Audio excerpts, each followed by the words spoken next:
Hey you guys, it's Brit. Tonight I'm here with some updated thoughts on Nikocado Avocado, and I want to carry this conversation in like a comparison type of way. I usually don't like to, kind of nitpick and tie things together that really have no substance, but I do think this actually makes a lot of sense, and I'm glad I'm not the only one who is thinking this way. Is Nikocado Avocado giving off the same energy that Colleen Ballinger did during her toxic gossip train era?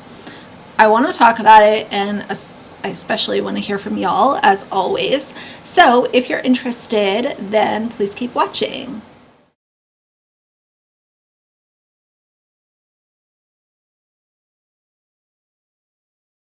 Alright, you guys, so I told myself I was going to take it easy this evening and do some other stuff around the house, but I came across this video earlier and I was like, the weekend is close enough, I want to film.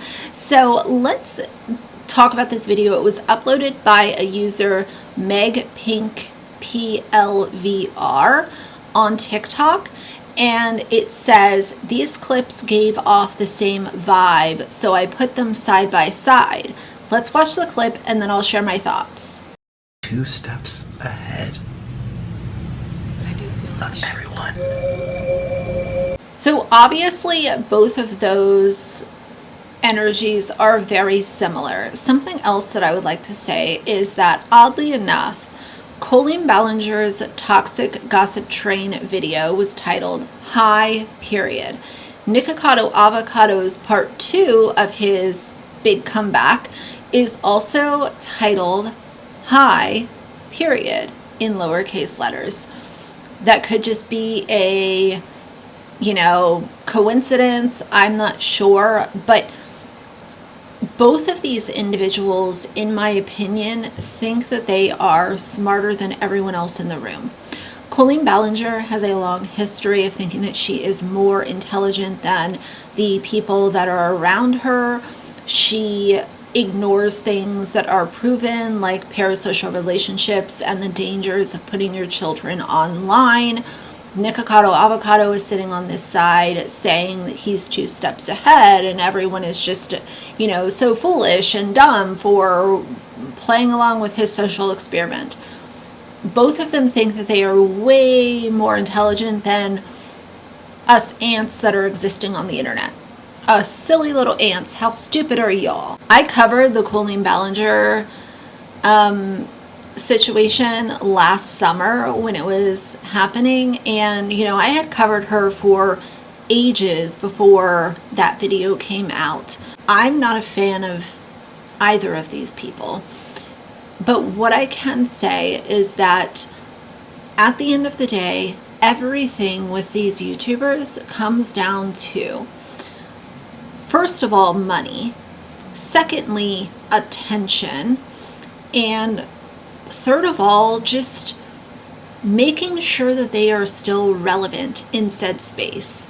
I think a lot of people, listen, I gave Nikocado Avocado credit for what it's worth because losing weight is not an easy task.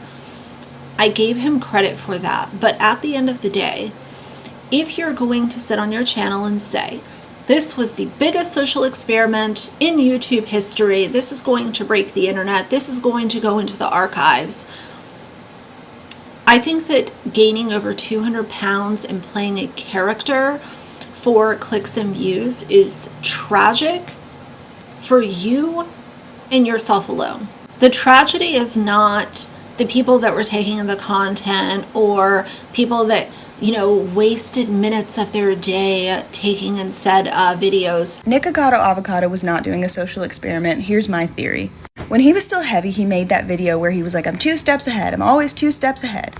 Then he comes back thin and he's like, I'm 2 steps ahead. I'm always 2 steps ahead. And it looks like it was all on purpose. But when he posted that original 2 steps ahead video when he was still fat, months later, he went on the Deep Fry podcast and they were like, what was that about? And he goes, oh, I have no idea. I literally just found a Batman speech on Reddit and then read it off. I can't believe nobody found that.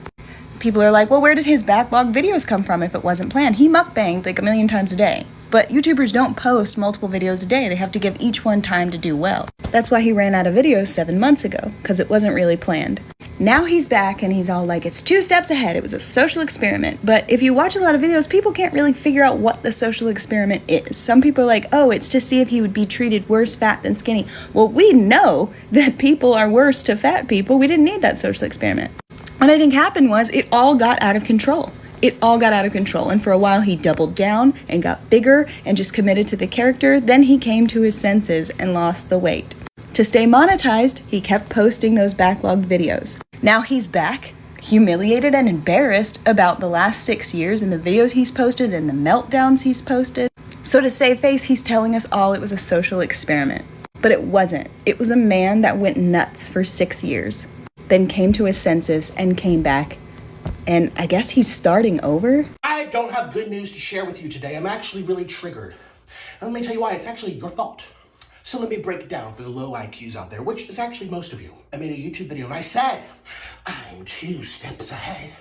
My whole life is premeditated. It's calculative. It's manipulative. My life has been a social experiment. Joke's on you. I'm actually really smart.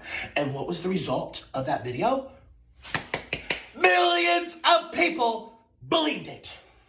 Y'all have the IQs of a bag of rocks. I could literally dye my hair blue and say it's always been blue, and half y'all will believe it. Yes, because I just acted gaining 250 pounds. Who in their right mind does a social experiment gaining 250 pounds for 5 years in a row? Y'all are so stupid. Yes, see this double chin? Yes, I acted this out for 5 years in a row. For what? For clicks? We've all been played by this evil genius. Oh my God. I literally typed up a Batman monologue and read it on camera.